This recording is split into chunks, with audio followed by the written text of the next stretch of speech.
Welcome to Mucho TV, where we learn from one another and grow. My name is Janvier Nahimana, Canada for Africa Group Media Advisor. Bienvenue sur Mucho TV, la chaîne découverte et curiosité. My co-host today is Germaine Basita, Canada for Africa Group co-founder. Our special guest today is Fergus, Hull-Aylmer, MP Quebec. We have also from New Brunswick, Sir Andrew and Sahada Alolo from Ottawa. Welcome all to African Heritage Month. Ouais, bonjour à tous et à tous ceux qui nous écoutent. Hello to our listeners.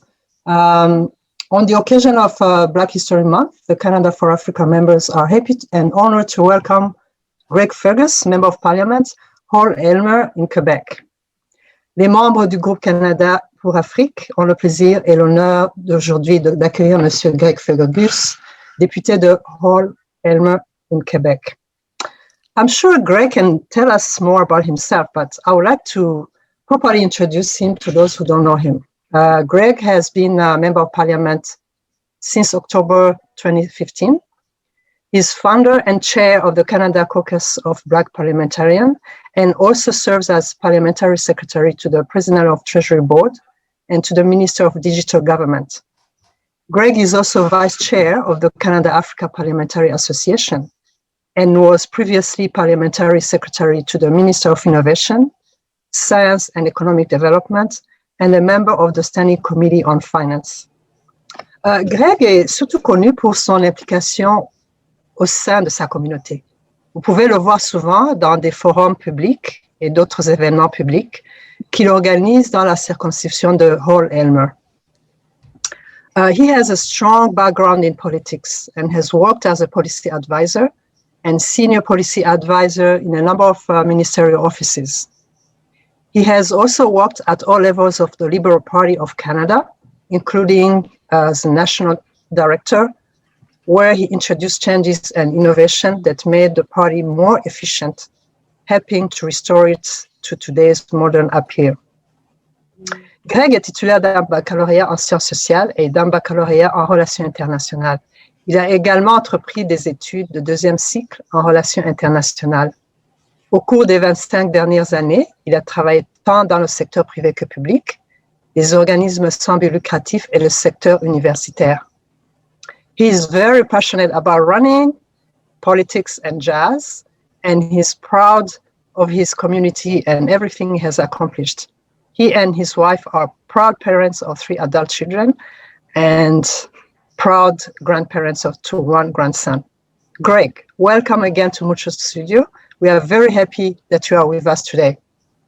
Peut-être vous pouvez nous parler de vous-même avant qu'on commence la conversation pour vous poser quelques questions. Écoutez, vous avez tout dit durant votre présentation.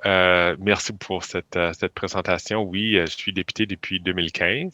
Alors, ça fait un peu plus que 5 ans que j'ai le privilège de représenter mes commettants de Hull-Aylmer, une communauté dont je suis installé ici dans la région depuis plus de 30 ans maintenant. Je suis originaire de Montréal.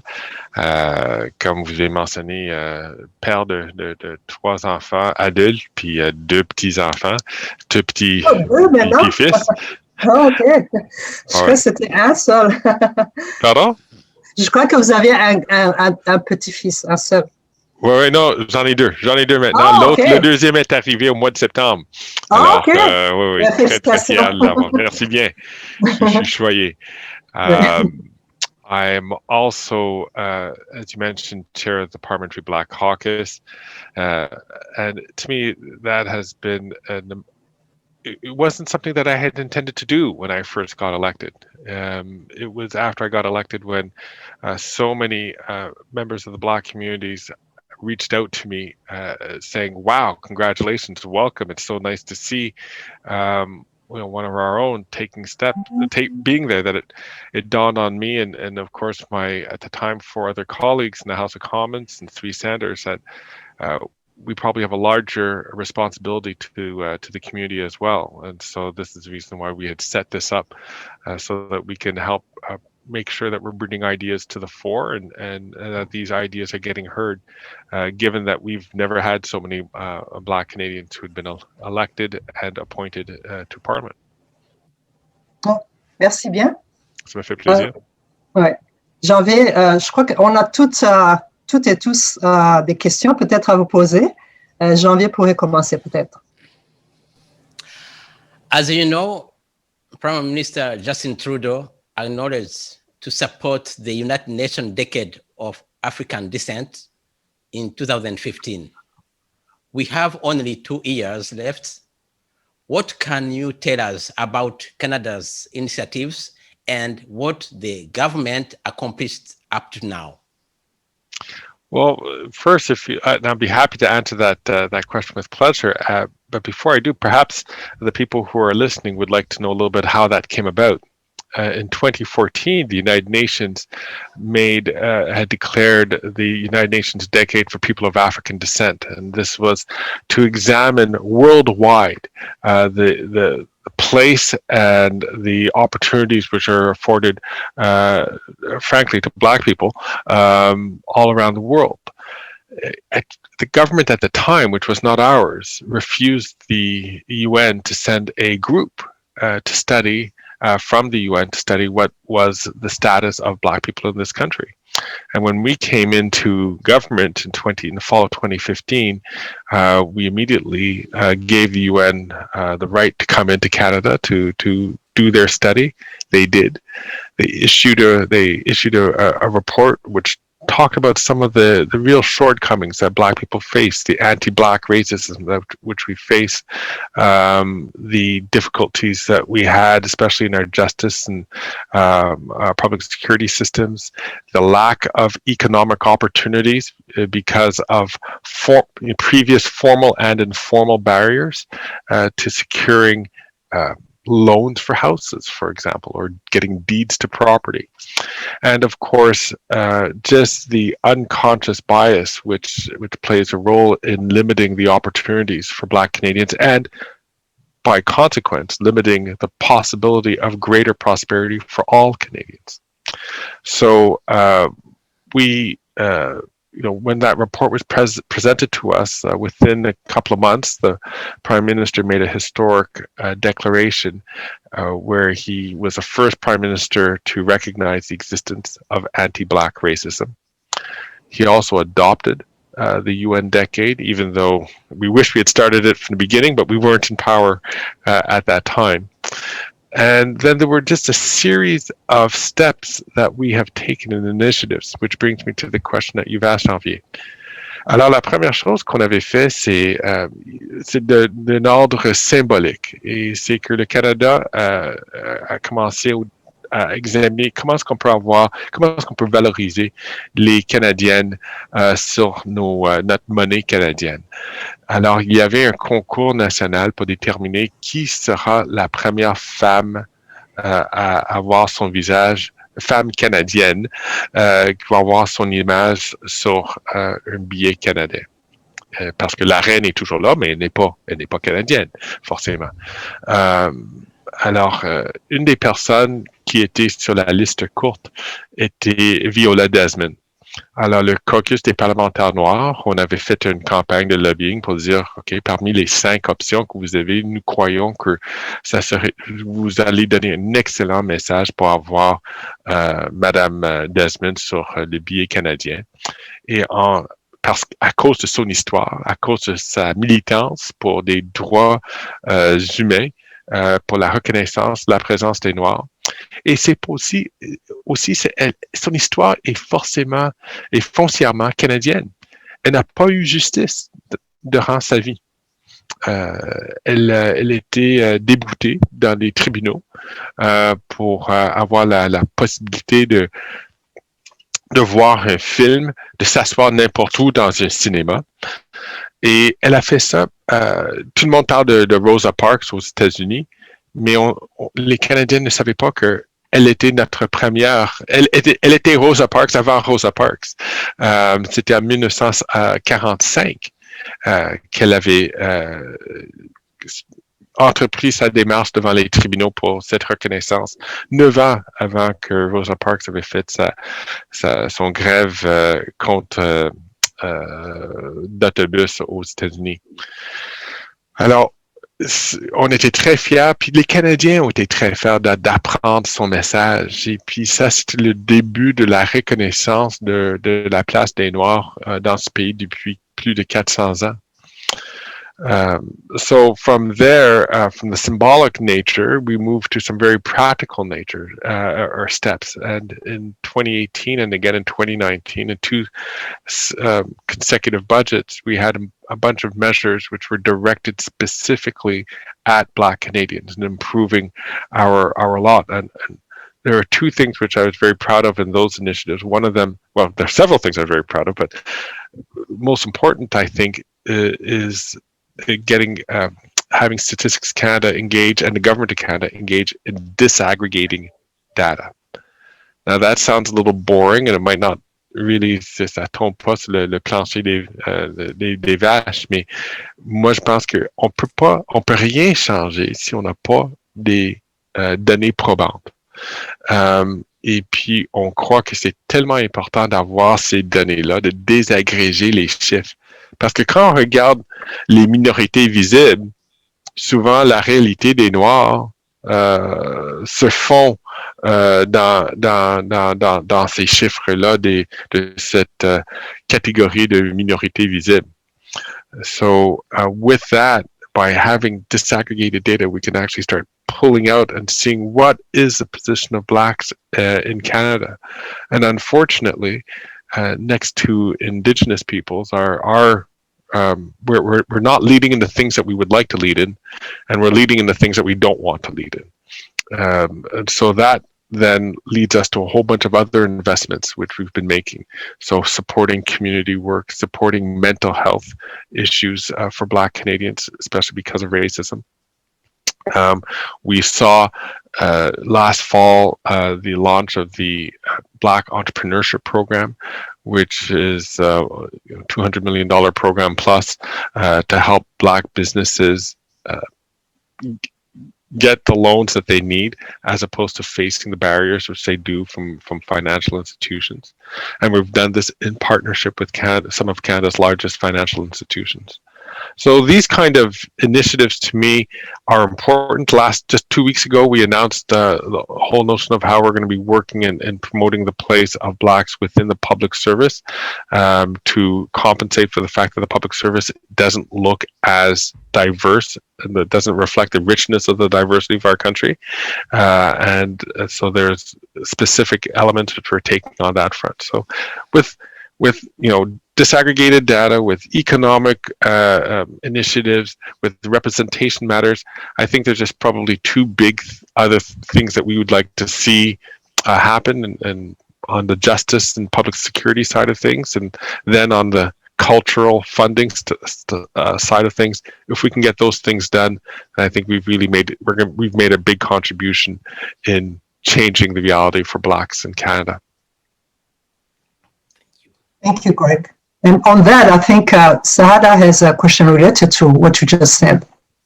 Over to you, Sahada. Yeah, thanks, Greg, for that elaborate answer. Just following a little long, you're trying to say.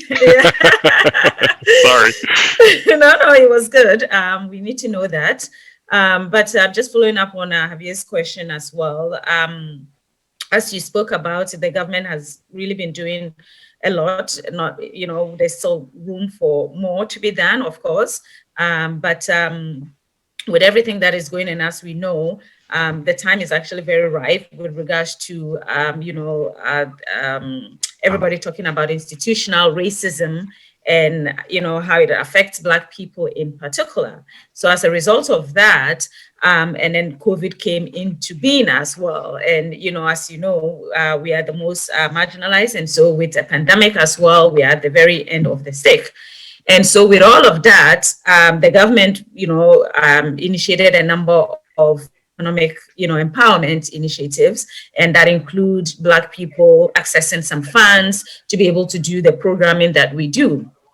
And as you may be aware as well, a number of organizations, and these applications, Greg, I have to tell you, It's not easy. And most of us work for organizations like we are doing here. It's all voluntary, right? And we take time out of our busy lives because we care about our communities. And we put in a lot of efforts, a lot of hours and time to apply to these funds, because we are excited that, you know, finally we have some support from the government to do the work that we need to do. And then we put in the application. Black-led organizations were denied, and as the media reported, you know, ridiculously, some of us were considered not Black enough. So it's just left us wondering what is going on, and I just wanted to hear your perspective on that. Look, I try not to lose. I'm an even-keeled guy, so I'm going to try not to lose my temper on this one. But I could tell you that, you know, Black Caucus, including the minister, we were all so deeply disappointed and frankly angry over that type of message that had gone out to the community. But you know, in a sense, it strengthens our case as to why it's so important to have better representation. Look, the reality is there's not enough money in this program, and we know that. This was the initial launch, and because our public service doesn't have the deep connections to the Black community, and this is why we said why it was so important for us to have this funding. And it, you know, and frankly, it also pulls in the whole notion of disaggregated data as well, right? If we don't have disaggregated data, then you can't measure what the needs are of the community, because we're not measuring the needs of the community. And so we started this program as best as we could with what we had to say, look, we feel that there's a huge need to support Black organizations across this country for them to do the work that they need to do, the work in their communities, to support and to reach out and to allow the Black community to flourish.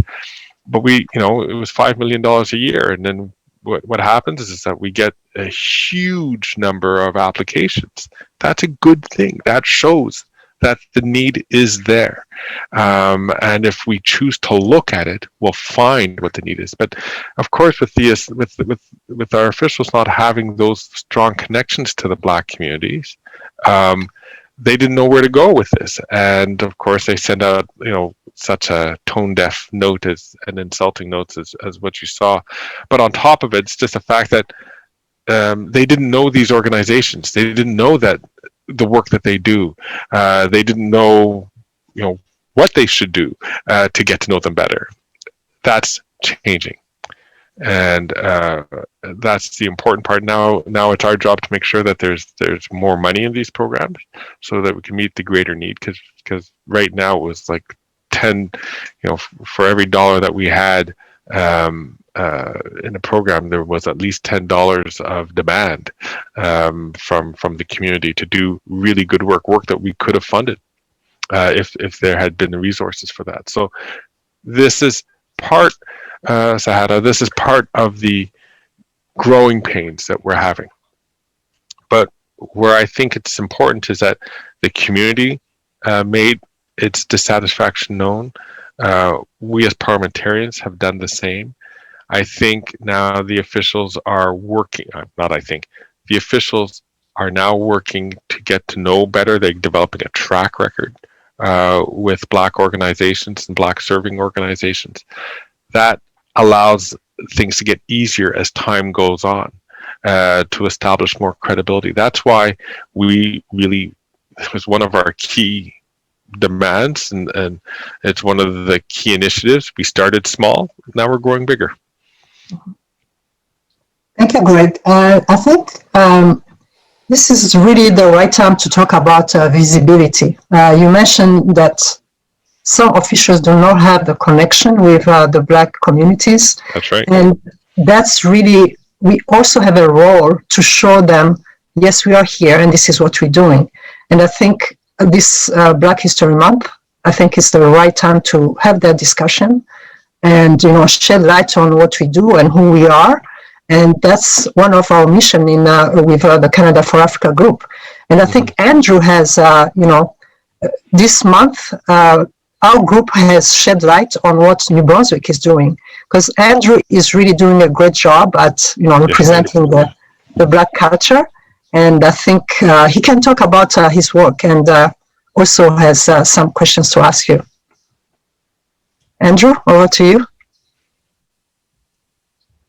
Thank you so much, Greg Ferguson and MP. And the first time I met you, I was touched by the conversation that you made and the points that you brought. And when you and Matt DeCourcy came and met us at the cultural center, and I see that you are true African. You have the spirit of changing, and you want to do more. I see, and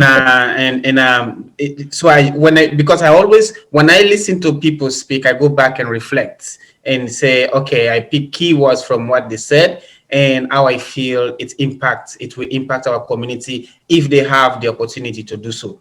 Now you are now leading this caucus, which I feel, and you have a great role to play, and you have just breaking down when this started with the United Nations first start this decade thing, and now when you guys come into power, you accepted it, and that this is really good, and now you see the improvement is making, but still there's not much funding, right? But you notice that there's more work that needs to be done in order for us to do this.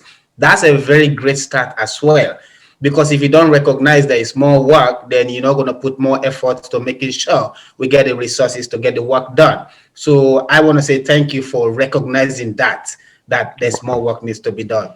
And so as we know, as an African Canadian, we aspire to prosper socially, politically, and strive to create awareness about the African heritage. And we want to be able to make sure and we celebrate the past and the present at the same time. We have a lot of young people growing up. We are all growing up, and all of that. We're thinking of that. So that's why I really appreciate what Canada for Africa is doing, because we don't want to forget where we come from.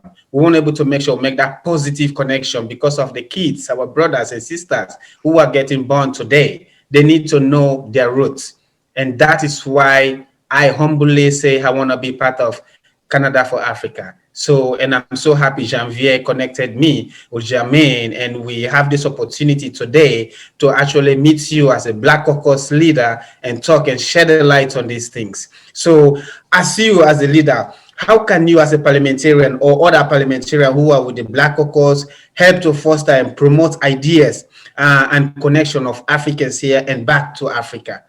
How would you foster that? How would you help that to be a key thing that your caucus will focus on or help to make it happen?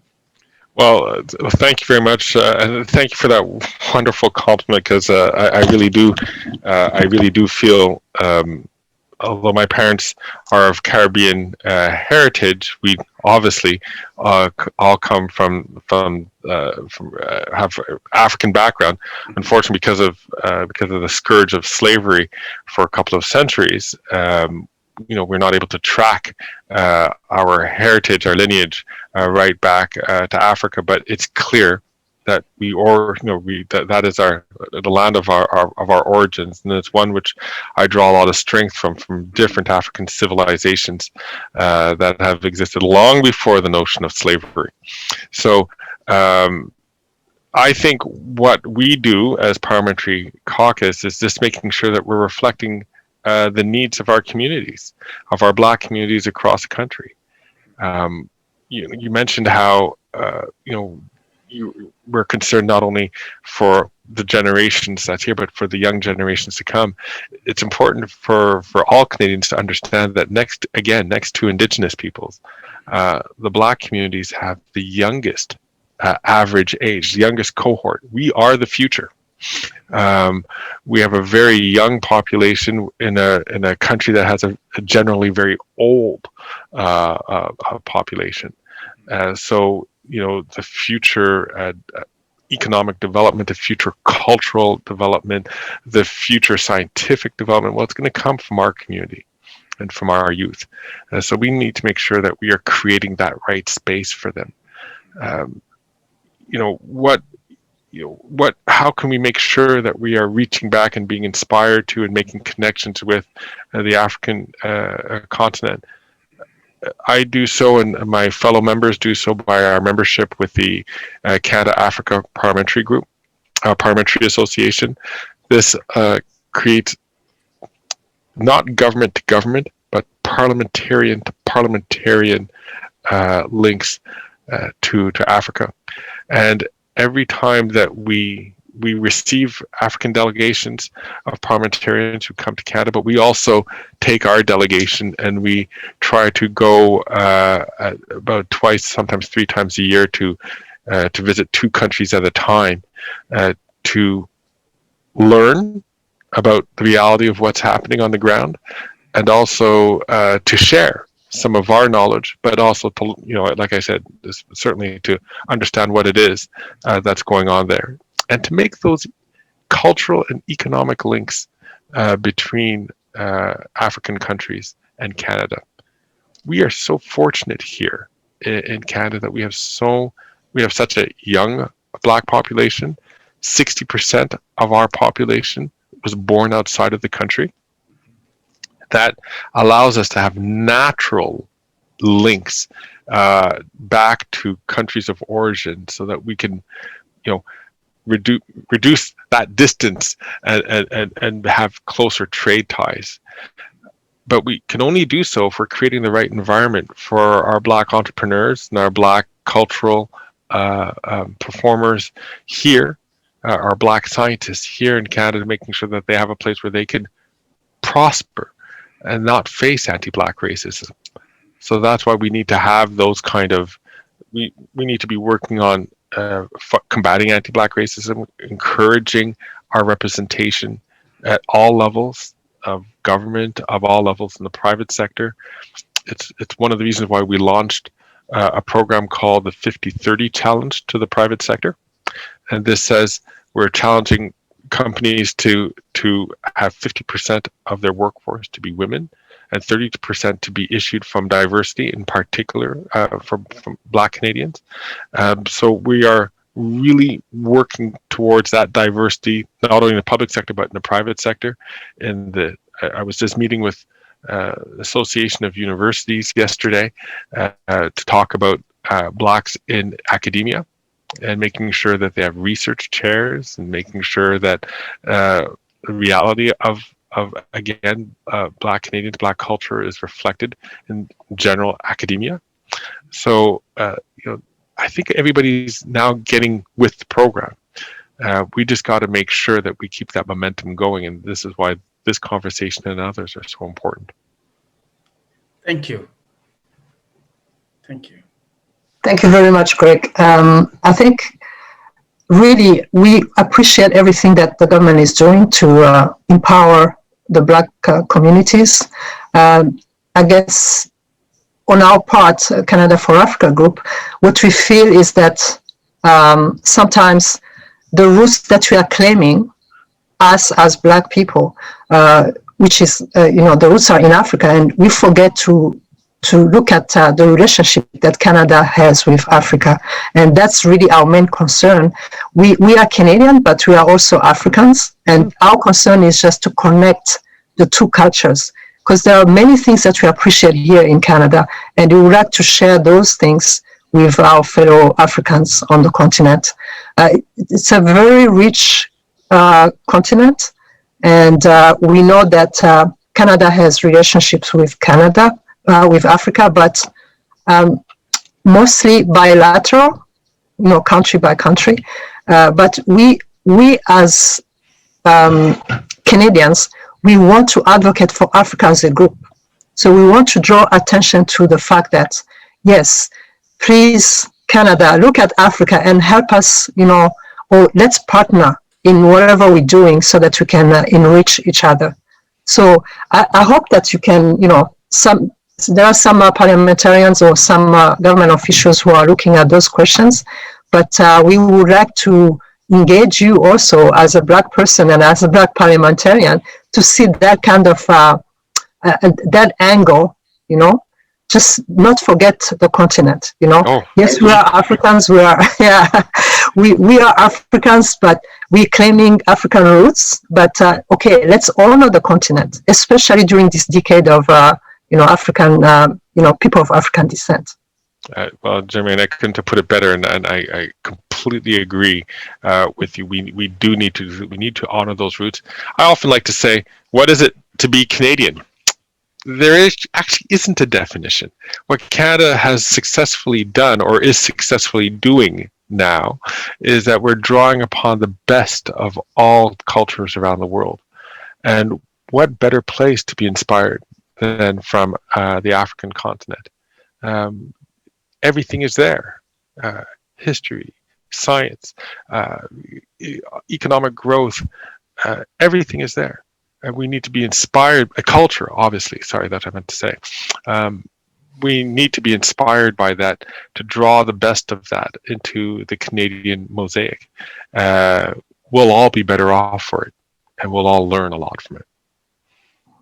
I just wanted to add that while you are in Parliament and having opportunities to bring these topics up, just remember that, like Germaine was saying, that so many of us with wealth of experience here, that when Canada is thinking of doing any kind of business or any kind of initiatives, development projects, just remember that you have a wealth of talent here as well, right? And so you can tap into the Africans who live here, who have been educated here, who have the experience here, and can be part of that Canadian experience and go back to Africa with, as a Canadian, working in Africa as well. So, I say that to say, because I've done that before, and I see the value in it's sending someone who is of African descent, but also Canadian with the Canadian experience, going back to Africa to do some work, because you understand the culture in Africa, and the learning curve is a little bit different from someone who is just going there brand new.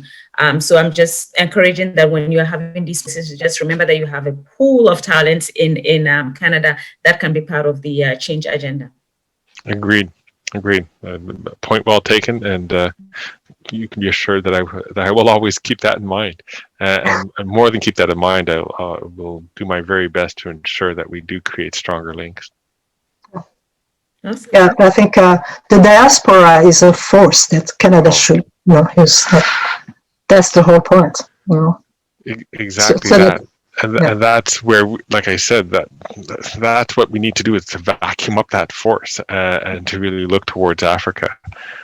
When you think of, I'm a bit of a student of history, and when you just think of the grand tendencies, that sweeps around the world, I still insist that the 21st century will be the African century. I think there is just so much opportunity, and people haven't dug in to understand what is there and the potential for it to change the world. And I think it's our opportunity to make sure that happens. That's good. Yeah. Janvier, I don't know if I can touch on the role of the media, within the diaspora. I think that's something that you want to focus on. And maybe you have some questions to ask Greg about that. We know that the future world is going to be a virtual world. So to help communities to learn how to use new technologies, and also not only for their needs, but also to connect Africa to Canada, because most of Canadians don't know what happened positively in Africa, because most of time it's only war and all bad news. How can you support new organizations that try to promote Africa via new media, a medium like TV, radio, but with the voice of Africans who promote Africa, to let Canada to know about Africa? Do you think that there is an opportunity in that area? Well, I think naturally there'd be opportunities for that, not by broadcast means, but because of the internet. Because now any place is as good as any other place when you're connected to the net. So this is an opportunity for us to pull in cultural programming, to pull in whatever kind of presence that is happening in Africa. And given our young population, young Black population here, it's very easy for us to bring, to sort of vacuum up content that's being created in Africa and bring it to Canada. I think the opportunities are infinite because of the internet. So as long as there's a connection, the opportunity for us to pull in content from Africa is enormous. What we have to do is create the market for it here.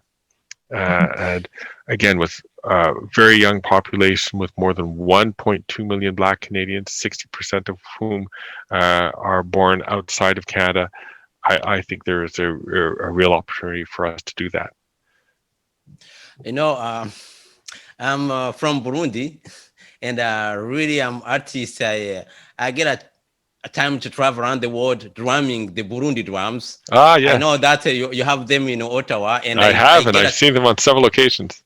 Yeah, I bring them here in Halifax. I don't know if maybe you remember at the Liberal Convention Center. Yes, I do remember. Halifax. I was there. Yeah, it's me who was drumming there. No, that was great. That was great. Yeah, that was April 2019. That was fun. Yeah. And also, I was there as Mucho Radio. I get interviews for people just to know, because the most important, Mucho Radio, Mucho TV, it's open a conversation. Je suis québécois, puis là, ici, c'est depuis mon enfance, ça a eu un énorme impact. Au niveau de la littérature, au niveau de la programmation, surtout radiophonique, là ici est vraiment présent. Puis on a vu depuis, tu sais, quand on avait commencé, je me souviens des débats durant les années 70 où on disait, mais il faut avoir comme Radio-Canada doit refléter plus la diversité du Québec, de Montréal, parce qu'il y avait une énorme présence des Haïtiens qui ont créé du contenu culturel.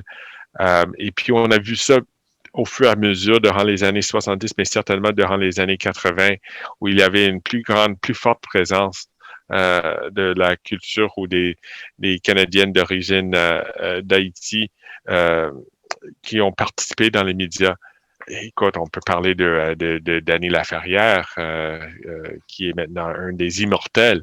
Durant les fêtes, je lisais un de ses derniers livres, Tout ce qui ne te dira pas, Mongo, qui est un excellent livre. Mais encore une fois, je pense que les Haïtiens continuent de leur plus longue parcours au Québec, au Canada, ont une opportunité en or, encore une fois, pour refléter, pour s'assurer que le contenu de l'Haïti soit répandu au Québec et puis au Canada francophone. Merci beaucoup. Mais les Burundais, c'est la même chose. Moi, je trouve que les Burundais ou les Rwandais, il y a une très forte diaspora ici, dans ma région de l'Outaouais, mais aussi à Montréal et puis j'imagine à Toronto aussi. Mais je pense qu'à cause de ce lien avec la langue française, il y a naturellement un plus gros bassin au Québec. Et voilà, c'est une autre opportunité. Moi, je pense que ça, c'est quelque chose qui va se refléter de plus en plus dans la culture canadienne. Well, Andrew maybe could tell us what he's organizing on the occasion of African Heritage Month, because New Brunswick is really the highlight for us at Canada for Africa Group. Yes, thank you for giving me this opportunity, and I am so excited. First of all, to to meet you again, MP, and your discussions, and I think they're very powerful. And I like to see a lot more work done with you and with Canada for Africa, and so that we can keep shedding light and on these pressing issues in our communities. Right. Thank you very much, Andrew. Yeah. Thank you for sharing. And we are very proud to have you in New Brunswick. And, Greg, this is just to show you that, we are here, and we are for the cause of Black people, yes. But we want to make connections between Canada and Africa, because those are two identities that we have, and we want to be able to share, interchange whatever we have to offer to Canada. So I hope that you, as a Black Caucus, parliamentarian, you present the Black Caucus. I hope you can take our voice to other leaders, and tell them that no, we don't want to segregate. We see ourselves as Africans. We are proud, but we are also Canadian. I just want to add that thank you so much for coming, and we really appreciate it. We hope this is not the beginning and end, hoping that we can continue to do more. So thank you so much for taking the time. It was a great pleasure. Well, it's a real pleasure for me, and throughout the time that I've served as chair of the Parliamentary Black Caucus, I can't think of any events I've turned down.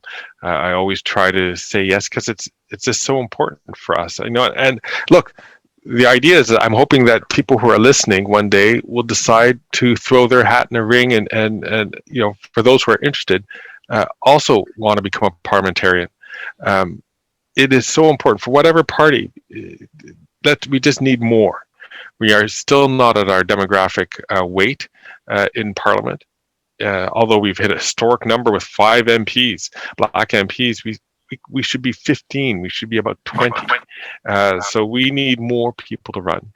And I hope somebody who's listening will choose to put her or his name in the hat and take up that challenge, so that as we have more people, as I have more Black colleagues, it makes it easier for us to be more representative of the diversity of the Black communities across our country. So I need your help too, and this is the reason why I always love getting out to all of you to help, not only to learn, but to help give that message. We're here to work together, Greg.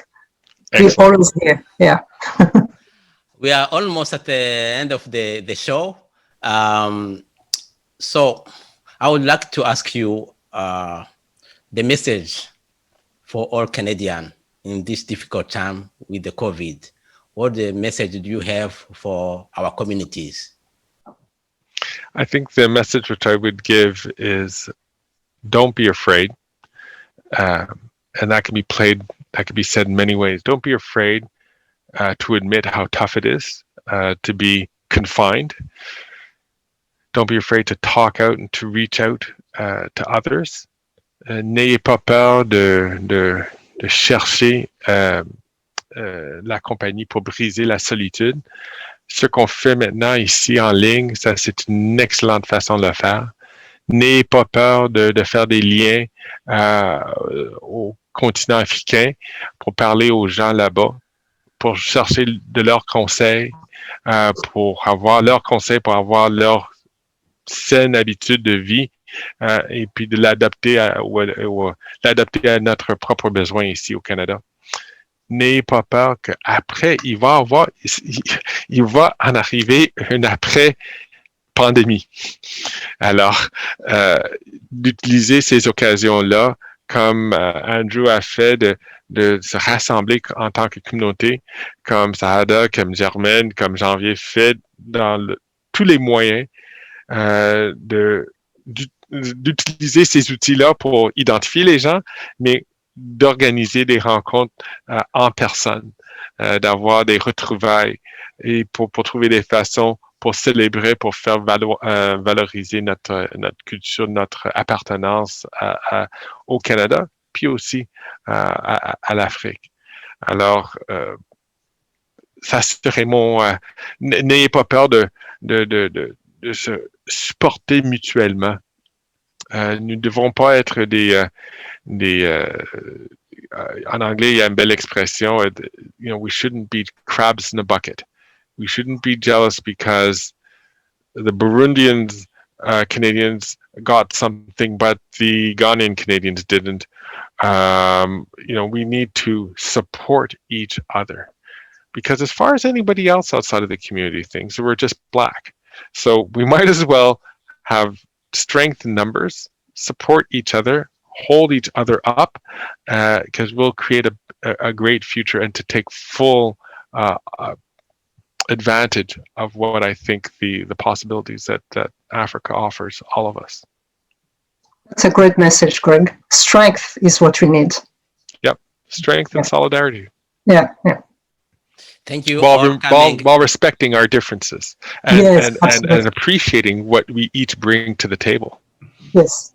Sir Andrew, do you have a last message? Yes, I just want to hit on the nail there where you just said strength in numbers. We appreciate our differences. We support one another, uplift one another. That is a key. If we don't do that, then the last person out there, the last white person out there is going to say they're all Africans. They don't know the difference, of course. So I like what you just said. I really appreciate this opportunity that you took your time to come out. Another thing that I just like to end on a note here, while you are out there trying to do your work and push more opportunities, representation for Black community members to able to be in higher positions. And you just said it like right now, you just said you're encouraging more of us to go and put their things in the bucket and just go out there. So that's very good.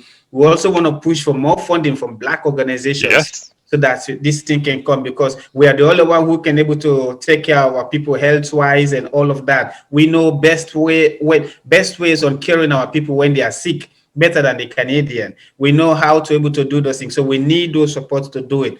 So racism, let's face it, in Canada, yes, there's racism against Black people and indigenous people. And as long as we keep preaching those words, so that decision makers hear about this, and this is going to help make our communities around Canada better.